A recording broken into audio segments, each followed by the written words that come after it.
Hey, what's up, everybody? This is the Unconventional Therapist Guide to Nothing. I almost forgot what our title was. I am Dave, and I'm joined here with Greg. Greg, what is going on, my man?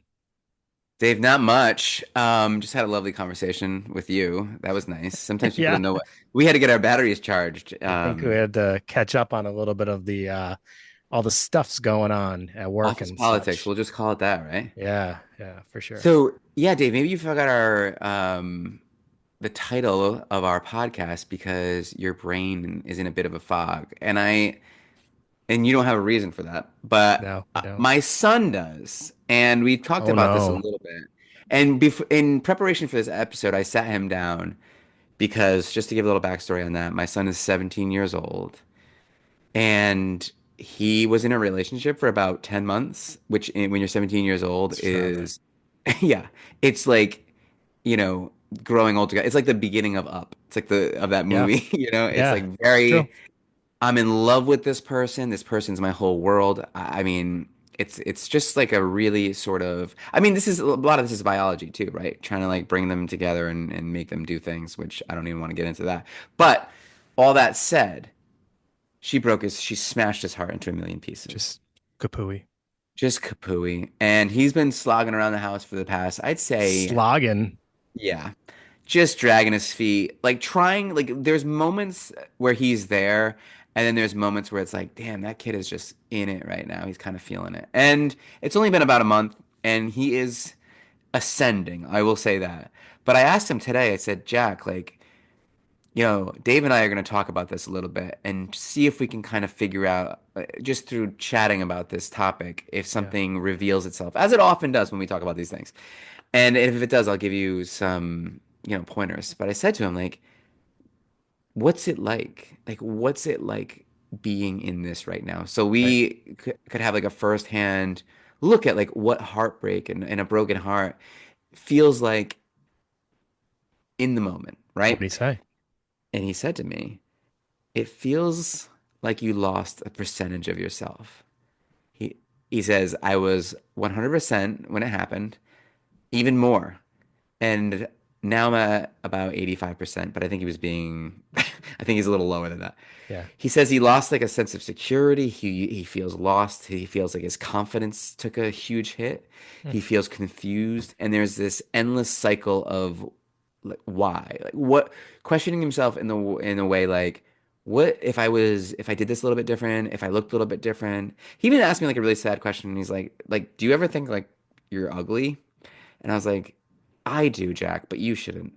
You know what I mean? Like it's like what he just feels this ultimate sense of betrayal, and it's really hard to watch. And I'm sure you've been there, right? I certainly have. Yeah, A it's little not the younger best. than Jack, but yeah, yeah. Well, when Multiple you got, times, of course. oh yeah, But dude, my first time I'm saying was probably a little younger than 17. you remember it? Yeah, oh, yeah. I remember it too. Was it Hit me hard. was it a cheating situation? No, no, no, no, Mine no. It was. was for me, it was just some one of those things. Actually, it was way shorter than 10 months, I'll tell you that much. Hmm. But it was one of those things I was really, really, really excited about because it was Yeah. probably one of those improbable things that happened that Hmm. like Hmm. I actually just in the moment couldn't believe was happening. It was someone that I felt, quote unquote, was out of my league, well, a year higher than me in high Oh school. wow. You're Um, floating. it was she dated the quarterback, the senior quarterback for the football team. She Oh, was a dude. cheerleader, and here I was like a sophomore in high school, Yeah. and yeah, and that was like a very short, but for me, I was like really in it, and then it ended for no like bad reason, just of course in my mind it was all the reasons of things that are wrong with me, and Yeah.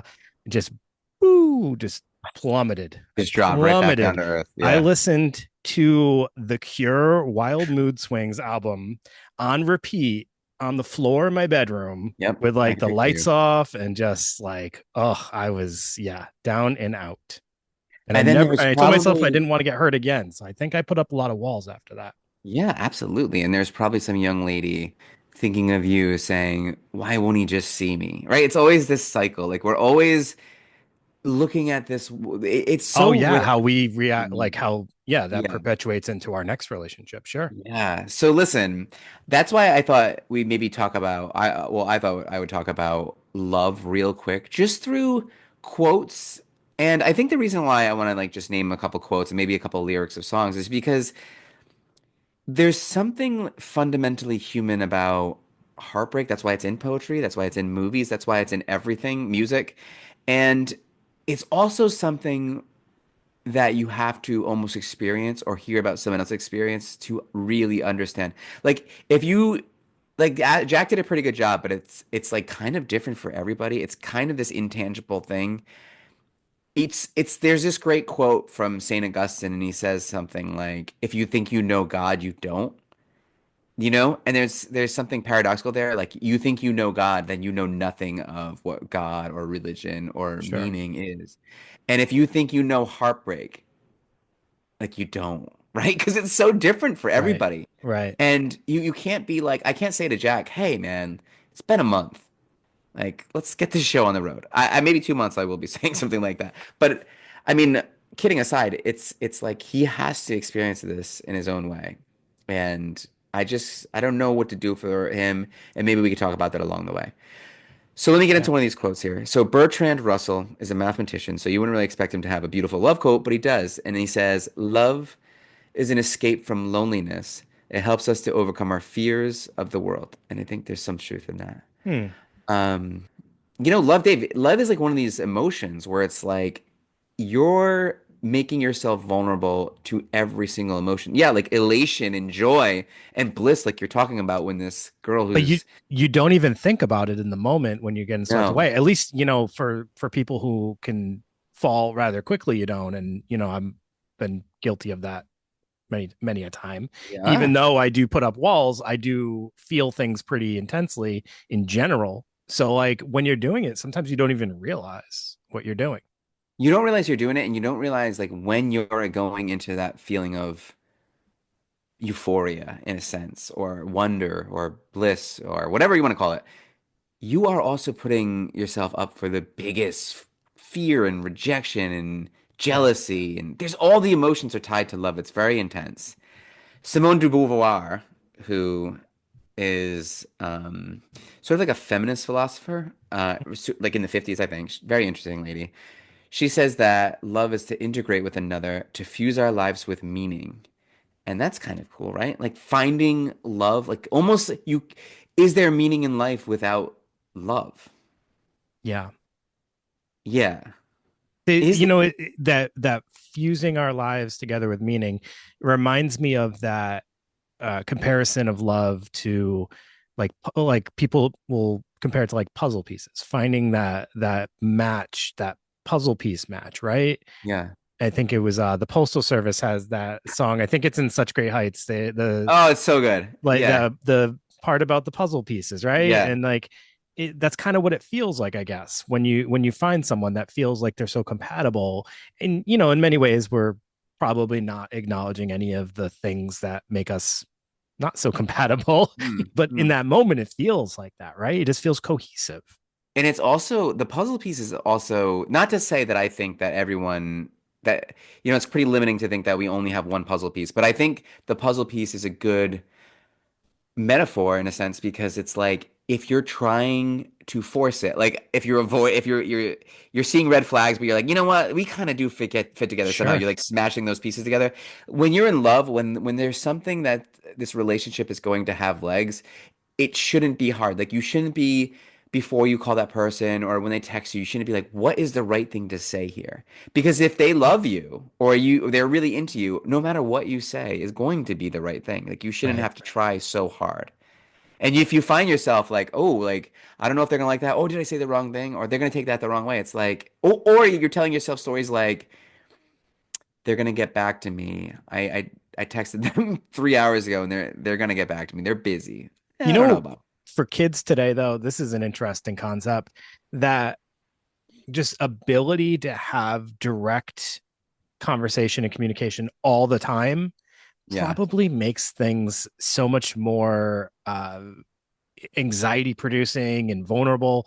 Like we didn't have text messaging Mhm. when we were in high school. So we didn't have the ability, we didn't have all the like social media. We had like dial-up modems and like MySpace at some point and AOL instant messengers, but it wasn't like we were sitting on our computer because you couldn't, because your landline would be busy all day long Right, if you right. did that. So we didn't have that ability to send someone a message and then expect instant responses all the time and then fear what it meant if we didn't get that instant response. Yeah, and it's something. Yeah, no, there was no instant gratification at all. Like we would get a note folded up in a square or triangle, and we'd have to pocket that thing. And maybe you had the guts to open. Sometimes I would save until I got home and just like with all the hope in the world, be like, "What's in this thing?" Yeah. You know what I mean? I remember bus rides and wanting to talk to someone that whole bus ride and like having to wait till I got home to be able to try to call them and hope that they were home from their bus ride or something like that. Like there was just waiting and Oh yeah. patience.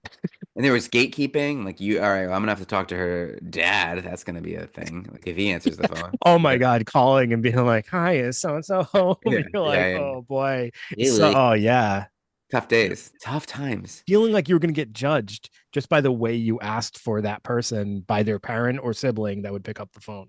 Everything's embarrassing when you're a teenager, isn't it? It's wild. So yeah, obviously we're dating ourselves and kind of also acknowledging some of the more like modern challenges that happen for younger individuals, and obviously, you know, also impacting adults who are dating and in love at this age as well. But I Yeah. just like kids being so inexperienced and it's all being new to them and having to deal with all these things.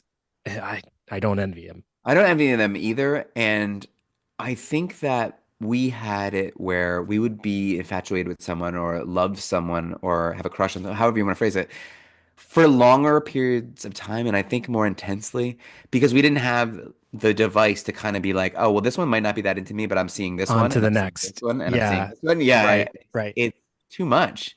Yeah. I think takes away from some of the romance. Oh I don't yeah. know. Oh, and ghosting is, Yeah. you know, that ability to just say, I'm not interested in this person. I'm just never going to talk to them again. It's so easy now, and it's so common to be able to like for people to have relationships that they don't even actually ever meet in person. Yeah. So there's like just all this like extra stuff that didn't exist ages ago. So It's it's less different. meaningful, I think, and harder in a way. Sure. So Yeah. like I'll give you these examples to kind of even before our time to highlight how intense those emotions were, and maybe in a lot of ways still are. We could be dating ourselves pretty bad. But there's the Bobby McGee song, like I'll trade in all my tomorrows for a single yesterday. Whoa, that's love, man. Like I'll give up the rest of my entire life for Wait, just one day with you that had already passed. who's Bobby McGee? Oh, it's a Janis Joplin song. Oh, okay. But here's the Led Zeppelin I song. feel silly for not knowing that actually, but No, it's I'm okay. not very versed in Janis Joplin at all. Well, this is Led Zeppelin, and this is also kind of hyperbolic and heavy on the love. If the sun refused to shine, I would still be loving you. When mountains crumble to the sea, there will still be you and me. That, if you put that on a little text, I mean, it's gonna go too fast. Like that needs to be. Do we talk like that anymore? I do. You I know what I do. mean? I want to, like I want to. I mean, you to if you're thinking that way about someone, there can't be another one around the corner. There can't be another option. Like you're devoted, you know? Right, right. And we're talking about the kind of and so that's love, right? And what we're talking about today is heartbreak, and a heartbreak is an intense It's the sadness. opposite of these It things. is. It's what happens when love is ripped out from under you, Right. and you have this intense sadness. It's pain. It's literally painful, an emotional pain. Um, Yeah. and I use these quotes to point out the idea that something like what we talked about, like having a broken heart is something you can't just put into words. And I think the only way to heal, and I don't know, I mean, because the only Well, way I've we'll ever, get there. We'll get there. Let's yeah, not yeah, rush because to it's like, heal. yeah, let's not Feel rush the that heal. feel that heartbreak. Feel it. Feel it. Oh, you know what? That's part of it too. Well, feeling it. We'll get into it. yeah. So So talk to us, Dave. I think the best way to explain or view heartbreak for it to make sense to what's Mhm. actually happening, it is a form of grief, right? So it's if you think about it, it's the loss of a relationship. It's just it obviously has some different feelings to it because of the love aspect to it, right? I do believe that, but I also believe that on a biological level or a physiological level, I think a lot of the same things are probably going on in your Yeah. brain. Oh, for Yeah. sure. But I gotta share a funny story. At least I thought it was funny. Okay. I, as we do with our research, we try to get it from various different sources. And I decided to try to dabble in some podcasts about heartbreak. I actually couldn't find a ton that were just like a explanation of what heartbreak is. There's a ton of podcasts out there that like talk about people trying to heal from heartbreak and giving advice and all that stuff. But I wanted to find something that was just like, what is heartbreak? So I found a couple. And one, I was like, they started to give this explanation, and I thought it was like a decent explanation. But then I realized that the person who was delivering or hosting the podcast was thought that or was supposed to be an alien. And they were describing what humans experience in heartbreak from their alien perspective. And you're like, I Um, relate to this a but lot. they did say actually something that I thought was pretty good. It's the reset of our heart. So it breaks the intake of quote unquote love information, and that sends the message throughout the body that that intake is no longer happening. So it's almost like I started to think of it this way. Imagine us progressing through something, Yeah. and then all of a sudden that we hit that roadblock and we're no longer going in that direction. We have to then start almost back at the beginning again. But as we were progressing, we were receiving love, right? It It was getting reminds me as messages. as you're saying that it's like an addiction, like a drug. Oh, I'm gonna take this thing away from you, well, and it's gonna be really hard, but your life can't go on unless you can figure out a way for it to go on without this thing. Greg, that's actually a really great assumption that you just made there, or connection you just made. So, on a scientific level, a little bit. So, romantic love, from some studies, has been shown to activate I don't know if this is how you say this word, the caudate nucleus, which is via a flood of dopamine. So, love is giving us dopamine, right? Yeah. And I mean, I think if you're in this field or you work with people on a level of like addiction or substance use, you are pretty aware of like what dopamine kind of does to the brain. So that caudate nucleus, if I'm saying that correctly, it's associated with like this motivation and goal oriented behavior, or AKA like the reward system. So the fact that love's firing um, dopamine is kind of like creating this goal oriented motivational state, right? So now when you no longer have that, obviously that's going to start to cause some like, I don't know, withdrawal, I guess Yeah. would be a way to think For about lack of it. a Or, better word, right? yeah, right. So think about this. What other things send floods of dopamine to the system? Nicotine, Crack. cocaine. Yeah, exactly. And it works in the pattern of you use it, dopamine's released, it feels good, you want more, right? So then you keep seeking more, and then suddenly it's cut off. Yeah. That's what love's doing, and that's what heartbreak's doing. You're suddenly cut off from it. So it's like, exactly, it's like being an addict, and then suddenly you no longer have your substance. Yeah, and it's like it's even kind of a little bit more than that, where it's like you're an addict, and some addicts are like, I can't do this anymore. I'm done. I'm like, this is a choice. I gotta head into a rehab. Heartbreak is more like you're about to stick the needle into your arm, and someone grabs it and runs away, and you can never find it again. It's like, get back It's just, here, yeah, no. no, and no, I wasn't and ready. the realization that you will never see it again. Yep. It's not even that like it's not available right now. It's, I know I will never see it again.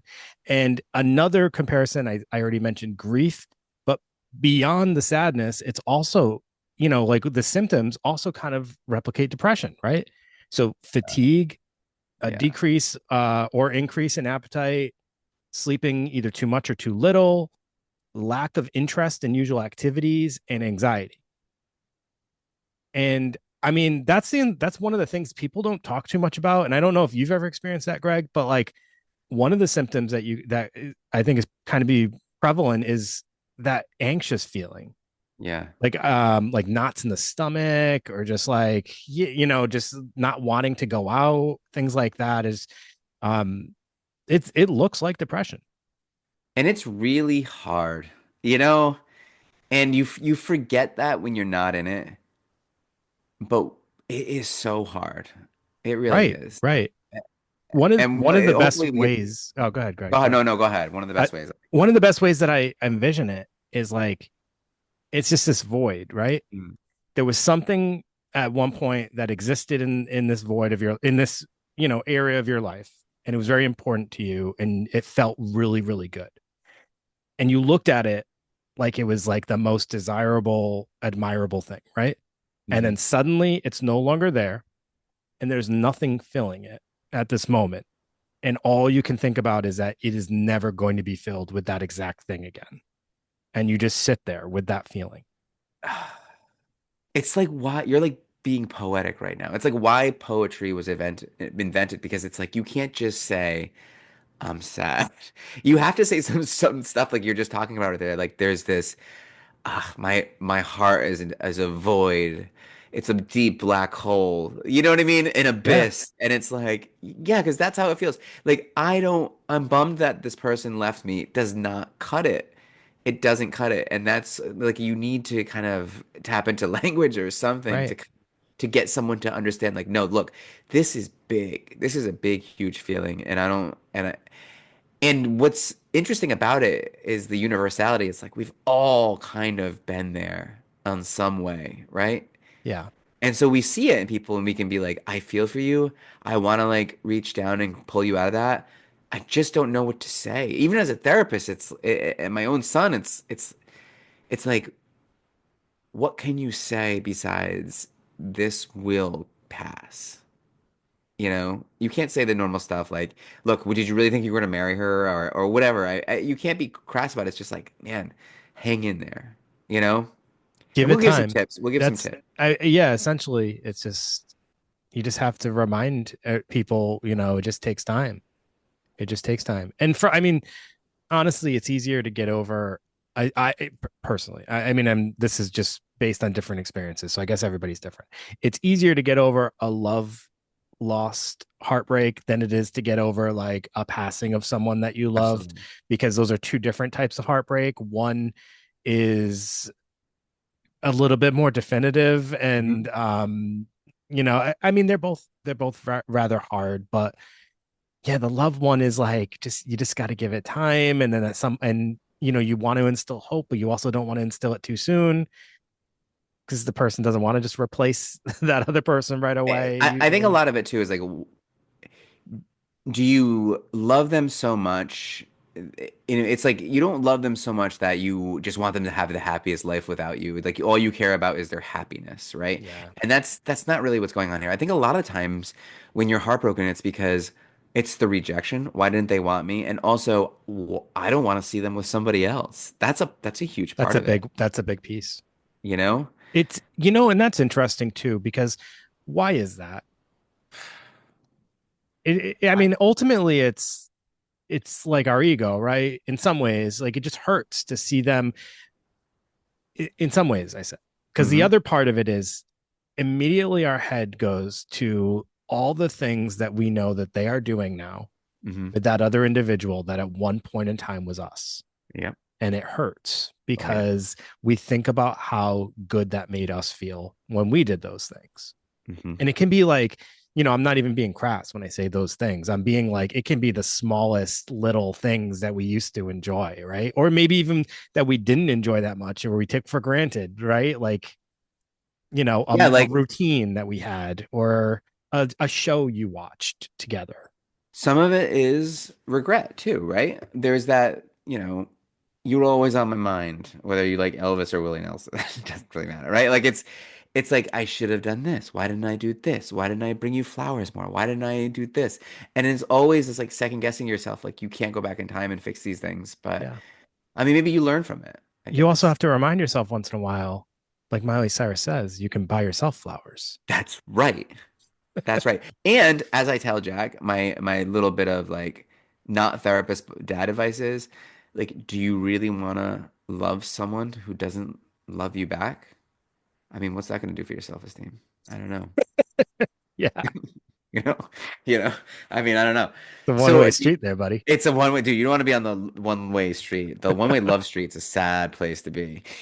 That's a street right down to Stalking Town. We've done an Yes, episode it on that is. before. Yeah, you don't want You to know be. what I was thinking might be interesting. So a while back, I made a playlist on Spotify, I think it was, Mhm. or maybe it was on YouTube. I can't remember, but I made a playlist. I called it the Borderline Personality Playlist, and it was all songs about like push and pulls and relationships and stuff like that. And I like that a lot. we should do a heartbreak playlist for our listeners and put that on Spotify and YouTube.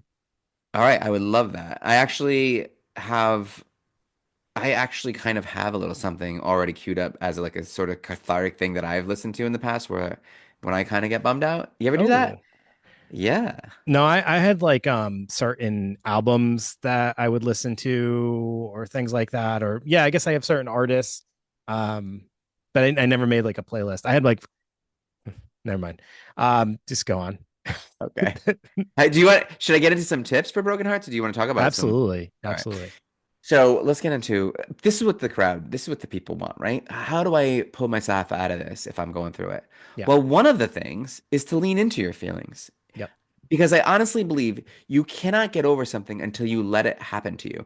So maybe, and using my son as an example, if he is thinking to himself, well, if I do this or I do that and I act this way, maybe she'll take me back and we can make this thing work. Well, as long as you're like saying this isn't over, then there's you're not really trying to get over it. You have to get hit with this thing. There has to be some level of acceptance and you have to say, yeah, this is it. Let me lean into this sadness. Let me lean until I turn and like let this sadness envelop me. That's when I start healing, right? Yeah. When I'm avoiding it, I'm keeping it away. I haven't let the thing hit me yet. You know? Right. Once I release and I let the thing hit me and I let the tears come, let all that stuff happen, and then I get to a point where I'm like, okay, that's it. That's the whole thing. I've taken it all down, and now I got to start climbing out of this thing. You And do it's have funny, to we feel it didn't talk all. about this, but I did write Listen to the Cure as a sort of Well, side, a flank, yeah, you you know? caught it. That was my go-to. I did. I remember you saying that before. Yep. I mean, you can focus on self-compassion and that's not what I was saying to my son where I'm saying, "Hey, do you want to love someone who doesn't love you?" That's self-esteem, right? That's doing something that's hard, that's going to be good for you in the end. And I think that's important too, but self-compassion is like, ah, man, that's got to be tough. Like I get it. It's okay. It's okay to be sad. Yeah.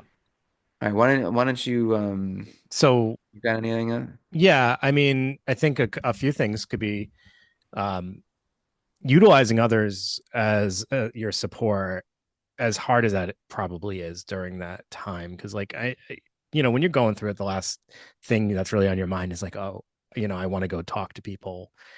Or maybe it is for some people, but I know for me, it wasn't like I want to go be around people. But it does help you to go out and be social and, Mhm. try to not isolate them pretty much, right? Yeah, but don't also do this thing where I've made this mistake in the past where you turn to others too much and maybe you be like people see you come and they're like he's about to tell me Oh about yeah, yeah. about the breakup See, again. in my eyes, it's like share it here and there, but like don't let it become your identity, and make sure when Yeah. you're spending time with others that like you're keeping it contained to some extent, and you're trying to just actually be present. I think that's another thing is just being present. Like, Yeah. I know you have your thoughts about the breakup and you're sad, but also things are happening around you, and you got to do that thing that we're always talking about, that mindfulness thing where it's you put yourself in the moment and like what's going on right now. Sure, Yeah. I'm sad, sure there's things on my mind, but also right now there's other things happening, and I'm going to miss out on all these things if I'm not trying to be present in the moment. So I think it's a balance. It's like take some time to talk to people, share how you're feeling, but then also make sure you're also doing stuff with those people and being present and mindful. during it. Yeah, I agree. Find new things to do. Like make yourself more interesting. Like do the things that you were being held Make back yourself more from. interesting because it's your Well, fault. You got broken up with, so you got to be no, more interesting. I mean, not saying that, but I am saying you should work on your, like, there's probably things, if you're honest with yourself, that you were like, oh, I wasn't able to do this when I was in a relationship. I wasn't able to spend as much time with my family. I wasn't able to go to the gym. Yeah, I wasn't able to do the hobbies that I wanted to do. Well, do those things that you find interesting. And that way, the next relationship that you're in, like, you'll probably meet them in pursuit of those things, and you'll have like common ground to begin with. And also block people on social media that are going to could be a constant reminder of sure. like what we were talking about before, where if it's going to kill you to see your ex out having a good old time and you're like, how are they doing that? First of all, you don't know if they're having a good old time. You don't know if they're struggling inside. There might be a picture of them out looking like they're having a good time, but there's probably a picture of you looking like you're having Yeah. a good time too. So don't focus so much on that. Just two quick ones that I just thought of. One would be, at some point it is, I think, important to reflect on the things that occurred and like use it as a growing tool, so that you can ensure that if there was anything on your end that you feel like you could have done differently, or if you had one of those moments where during, like, as the person is breaking up with you, you start to beg, or you lose yourself in those moments, try to think about that and like, Yeah. how can I learn from this situation? How can I ensure that, like, the next time this happens, I don't feel like I lost myself, or I did things that just were against how I want to be seen. So you can use this actually as something like a learning moment instead of just something that you reflect on that was super sad and disappointing. Losing yourself is like a very important thing. That was a good thing to bring up because I can picture what you mean. You said beg. It's like, I'll do anything. I'll change. Well, maybe you don't want to change. Maybe you should be Right. yourself and find And someone and you will see you the value in really that. will you really Yeah, though you too? can't. It's like, no, you're probably going to still remain who you are to some extent, unless there's these things that you really note that you could grow and change. You probably aren't going to be compatible if you weren't in the first place. Or if that person really did have a change of heart, there might be more to it than just something that you're doing. Yeah. So I think that's important. I Yeah, forget what the second thing I not was going to say. everyone gets everyone, you know? I Right. mean, people, if this person doesn't see your value, then you need to go find someone who does. That's kind of simple. Or if they didn't like the fact that you were abusive or like drinking too much Yeah, or something like those that, those are maybe that's something things you need to you look yeah. at. Change Yeah. those things, sir. Yeah. You can change those things. That's fine. Oh, and the So, other the other thing I was going to say is also, if you're someone who's in your head a lot and you get a lot of negative thoughts and they're really impacting how you're seeing the world or how you're seeing yourself, write those thoughts down, start to put them out there a little bit, get them out of your head. yeah. When So you you can get challenge them them. out, you'll start to see them, and they'll start to look like, oh, why was I thinking that? Or I don't know if I really believe that. It's important to get those things out of your head, because the more they sit up there, the more powerful they become. And it really does start to feel like that's truth at some point. We start to put too much power in our thoughts if we don't get them out. Ain't that the truth? Ain't that the truth? Another thing is don't be too hard on yourself on the amount of time it takes you to get over heartbreak because everyone's different in that world. I mean, look, some people it doesn't take them long at all to get over a relationship. Some people it takes them, there's something people that I've seen that are it takes years, right? Right. So don't be hard on yourself. It just give yourself some grace, give yourself some time with that. And one more thing I'll say about a tip, it's be careful of who you take advice from because Sure. some people are going to give you some really bad advice Yeah. during Yeah. this whole Some thing. people are very jaded, Yes, more yes, so than others. And yeah, you got to understand, everybody has their own individual experiences, and that's what they're putting into their advice to you. And the other thing is, as you were saying that piece right before that, I was thinking, like, we know that grief looks different in everybody. So, and we don't expect everybody's grief to like last the same amount of time or have the same exact symptoms. So why would we ever expect heartbreak to look the same in each person? So don't sit there thinking like it's supposed to look a certain way or you're Mhm. supposed to be doing a certain thing. Allow yourself just to be who you are and go through it the way that feels right for you. Yeah, and a couple of old guys like us can tell you different breakups take different amount of times and are, have varying degrees of pain and duration. It's all Yeah. different, you And know? just because you're older doesn't mean it's necessarily going to hurt less because sometimes when you get older, you start to have different expectations for yourself, or it Yeah. starts to feel like, oh man, I'm this age and now I got to start over. Mhm. So there's all these different factors that go into it. So yeah, it's just different. And it's no two breakups are ever going to feel exactly the same. No, And if they do, then that's weird. you're weird. Yeah. You're weird. No, just kidding. So I started to like think about this idea of heartbreak songs because I was looking through, a laundry list of them, and I started to notice that there's themes, and the themes can actually be turned into almost like stages of heartbreak, similar to how we have stages of grief. And I just put a song with each stage to kind of go through it. And I think one of the first stages maybe that we go through could be denial, Okay. and I think Whitney Houston really captured that in the song I Have Nothing, right? When Yeah. she says, "Don't walk away from me. I have nothing if I don't have you." It's that idea that like, no, this isn't really happening. You can't be leaving me, or like maybe I have this control that like I can pull you back if I say the right thing. Yeah. Yeah. And that can be a Maybe dark time too, sure. where Maybe people my are. suffering is so bad that you're not going to leave me if I tell you how bad it is. And then do Right. you want to be in that relationship? Like, do you want to be in the relationship that you sort of put that out there and said, look, if you leave me, I'm going to like, I'm nothing without you. Then that person is like, well, do I want to be in a relationship with nothing? Right. Like, you got to have some kind Sure. of power, right? Yeah. So also, what was that, the Bodyguard soundtrack? I I believe so. Oh I my it, God, what a I soundtrack. think so, right? Yeah, I think so. But she had hit after hit back in the Yeah. 80s, early 90s. What a Forget it, right? talent. What a talent. Yeah. So the next stage is kind of this feeling unprepared for the loss, right? So you're more acknowledging it than you were in the previous stage. And this is my example for this is Louis Capaldi's "Someone You Loved." I don't know if you know this song, Greg. No. Uh, so Banger. I'm gonna have to get it in my it's, list. I mean, it was a radio song the last, year or so. I think it was older than that. But there's this reference to like having the rug pulled out from under them. And I kind of got used to being someone you loved. But then, so it's this idea that like I am in the relationship and we love each other. And now I'm so like used to it that I feel this feels so unexpected. This wasn't something I ever felt I was could have prepared myself for or I saw coming, and suddenly it seems like you've just changed overnight.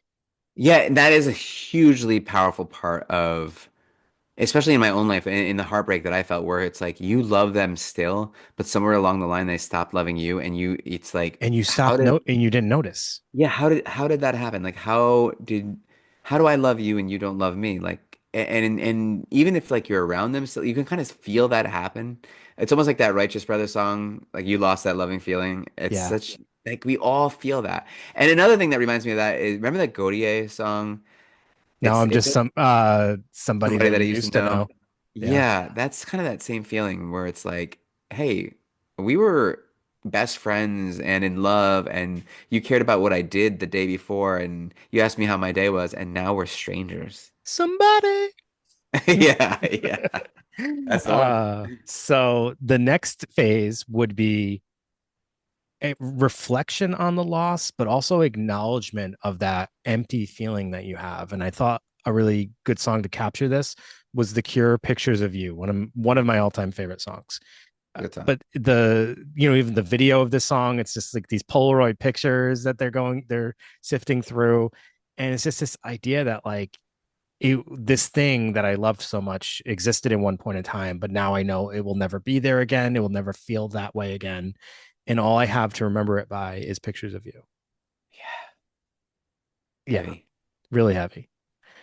Uh, the next one is, I think it's starting to come out of this Yeah. empty phase a little bit, and you're still grieving, but you're starting to get some pride, and you don't want that person to see you grieving. And Dionne Warwick's Walk On By is a perfect song to kind of embody that. If you see me on the street and I start to cry, just walk on by. And something about like her pride, just not wanting that person to see her hurting, right? Strength in that for sure. Strength for sure. The next phase, after we get through that, I think kind of embodies some of that anger that we feel, maybe a little jealousy, like you talked about. If you see that person with another person and thinking about the things they're doing together, Nope. and you don't want that. You want them to, you'll do something else before you see that happen. And SZA's Kill Bill is like the perfect song for that. Now, Greg, are you familiar with that song? No, I'm gonna check that one out too. Okay, yeah. So she basically talks about rather being in jail than seeing her ex with another lady. I get it.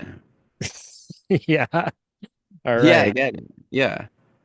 This The next next this one next one is yeah, it's good. it's empowerment, right? It's like Yeah. you're not going to find anyone better than me. And Alanis Morissette's "You Ought to Know" is basically all about that, right? I am the best. Does she do this like me? I don't think so. Is she Yeah, perverted like me? I don't think so, I don't right? think so. Yeah. And I think What a like wild that's revelation for that one though, huh? Like the Dave Coulier thing. oh yeah, Dave Coulier, cut it out. Cut it out. So I mean, those phases kind of I feel like in Good so night, many Michelle. ways they're like universal, even though I don't think you feel each one of them every time, or you might feel some stronger than others. But those are a lot of the emotions that come with heartbreak. And we capture them in music, which is such an interesting thing. How like that's just like our platform for heartbreak. Well, it is. I mean, it was poetry, right? It Right. was but you need an outlet, obviously, because it does help. Like all Yeah. those songs that you've listened to, they might induce a little cry. They might make you think about it, but thinking about it and facing it is part of the healing process. Like you have to accept it. Like this is hard. I don't want to push it away anymore. Like I have to feel this to move on from it. Yeah. So I think one of the questions that comes to my mind when I think about heartbreak is what is the point of it? What is the point? Like, why do we experience heartbreak? If we had to put a meaning to it, like, obviously, there's no definition like of the meaning of heartbreak, but like, if we were to put a meaning to it, I think my answer, and then I'll ask you what yours is. Yeah. I think the point of heartbreak is actually to heal. And the goal should be to become a stronger, more well-rounded individual, to, like I said, maybe acknowledge the things that we could have done better, the things that we want to bring more improved to our next relationship. Yeah. It's like that thing that we always talk about. You can't feel joy unless you feel sadness, and you can't fully appreciate love unless you've had heartbreak, right? Mhm. And to me, I think is something along those lines as well, where it's, this is a high stakes game. And I think love is so powerful and so beautiful.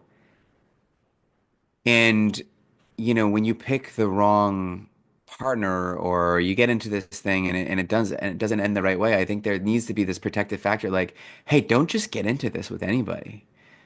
Yeah. Like, because if you get into this with the wrong person, it could be really painful. Like, you really have to become vulnerable. You don't have a choice. When you fall in love with someone, you become vulnerable. Yeah. And that could be a great thing. It could make you stronger than you've ever been. Like everything has to become vulnerable to become strong. But I mean, you are putting yourself out there with love. And I think heartbreak is that thing that reminds you, hey, next time you do this, like make sure, try to make sure, Yeah. maybe take a peek at some of those red flags. Try to make sure that this is the right one next time, Yeah. right? I agree. And what's cool, Greg, is we get to hear so many people's stories being in the role of therapist and We do, yeah. doing counseling with people. It's like we get to hear these individual stories, and at times we hear about heartbreak, at times we hear about love. One of the most challenging things, because we're supposed to come in, or we do come in very non-judgmental, and we're very person centered, and we want the best for the person that we're counseling, and sometimes that comes with a little protectiveness, right? Hmm. So when we hear our patients going through heartbreak, obviously there's a it taps into something in us, right? We feel empathy for them. I have to ask you, have you ever had a patient that shared, or maybe multiple people that have shared about their new relationships, and you just immediately know it's not for them by the way they've described the person, and that like it just you can see all the red flags from a Oh mile yeah, away, or even it's too soon, or like, it's too soon, and right? you're like, ooh, I don't know. I feel like you haven't completely faced this thing down yet, and you're moving on a little too soon. I don't know if that's the best idea either. I what is our role in that when it's not even something that they're really bringing up to us, they're just telling us about it, and Yeah. we have these thoughts. What is our role in supporting someone in a new relationship, or maybe even one that's been going on for a while that just doesn't sound like it's going in a good direction for them Yeah. and potentially could lead to heartbreak? I mean, I guess just using the MI side of things to kind of remind them, hey, like if you find yourself doing things that are making you drift from your values, or things you don't feel uncomfortable with, or things that you weren't really looking for in a partner, and you're kind of just making, a judgment to be like, well, I guess I can deal with that. You don't have to. You know what I mean? You can find those things that make sure that this person is the person that fits your life. And, um, you're not taking anything away from your life, you're only adding to it. That's what I would say. Yeah, yeah, But I you can, agree. because what can you say? Like, this is too soon? I That guess you person could kind sounds of say like that. a dumpster fire, Yeah, yeah, yeah. Yeah, yeah. You could say that. Um, but they probably wouldn't want to hear it, right? no. Because they're in that phase. So yeah, you're right. Love I is guess blind. it's Isn't that what they say? love is blind, Love is blind. It or is sure it? is. It sure is. I don't know, Greg. Some of those pairings on that show will tell you it's not blind. Yeah, yeah. I've never seen that show. You've never seen Love is Blind? Is that with Nick Lachey? Yeah, but I mean, he also has like a couple of shows. So, but it's one of them. Yeah, Well, there's two things. No, I haven't, and the other one is I'm glad Nick Lachey is doing okay for himself. yeah, You know. he's doing fine. And how's Jessica Why? Simpson? I hope Jessica Simpson's doing okay too. I think they're far They're both doing removed all right. from that. I think they're far removed from that relationship. Good. Yeah. Thanks Remember for that? Remember for that the whole thing? concern. Yeah, when See, she thought I bet chicken you. from the sea, she didn't realize was tuna or something like that. Yeah, that's a tough thing. But I will say this: when they split up years ago, I bet you they thought, or well, at least one of them thought. That's the sad thing about breakups, though. It's like only one person really is really struggling, right? Like one person, like whoever it was like, oh man, I'll never survive this. I'll never be okay. This is heartbreak, and they're fine. So look to Jess and Nick. Right? Yeah, Nicholas Shea and Jessica Simpson as motivation.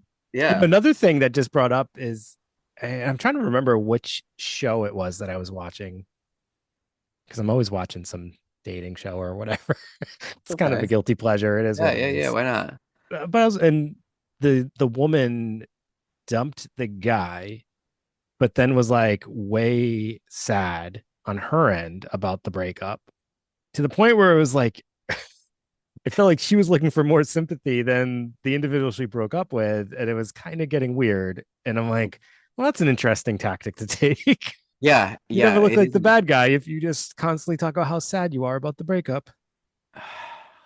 Yeah, So breakups are so hard.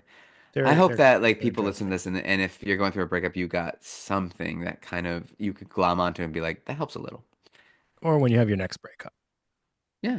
When you have your next breakup, remember, cue us up.